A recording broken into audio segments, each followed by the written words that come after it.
Welcome to my vlog. Good morning. Sabado na naman.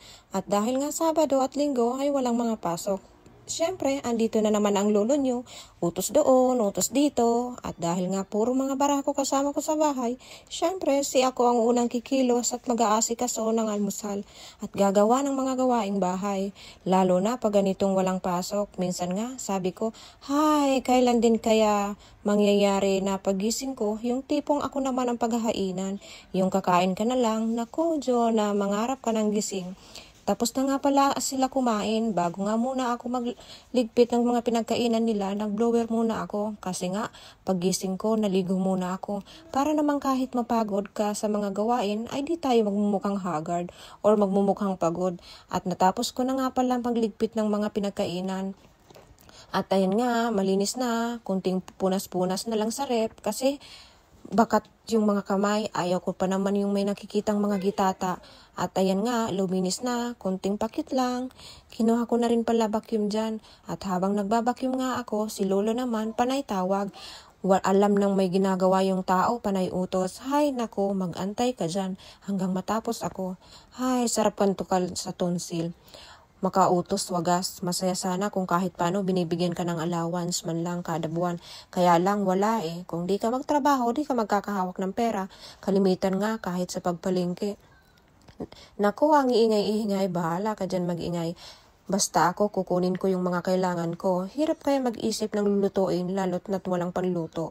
Bahala ka dyan. At ito na nga mga kinuha ko. Siyempre, si lolo nyo tagabayad. Alangan naman ako. Ako na nga tagaluto, ako pa magbabayad. Dati-rati, nung nangliligaw pa lang ang lolo nyo, kahit hindi mo hingin, ibinibigay sa'yo at madaming mga pangako. Pero simula nung nagsama na kami at nagkaanak na, nako, halos naging magician ka na, tinamblingan mo na, nako, kunat talaga, lalo na pagdating sa pera, kaya talagang sariling sikap. Pero mga gastusin sa bahay, ang lolo naman ang nagbabayad, kaya wala naman akong problema doon.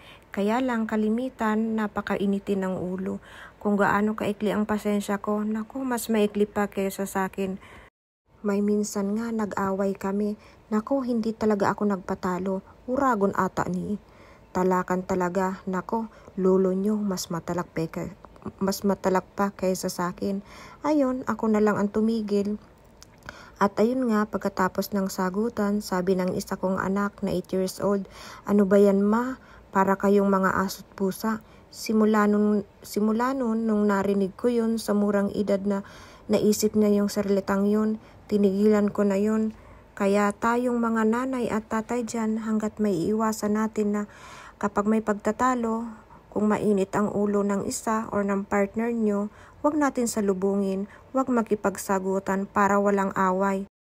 Kasi ang mga naaapektuhan ay ang mga bata, sila ang mas kawawa. Kaya kung mainit ang isa, dapat kalma lang ang isa para walang away. Paano yan guys? Masyado nang mahaba itong video na to. Sana nagustuhan nyo, paki-like and subscribe na lang po. Maraming salamat.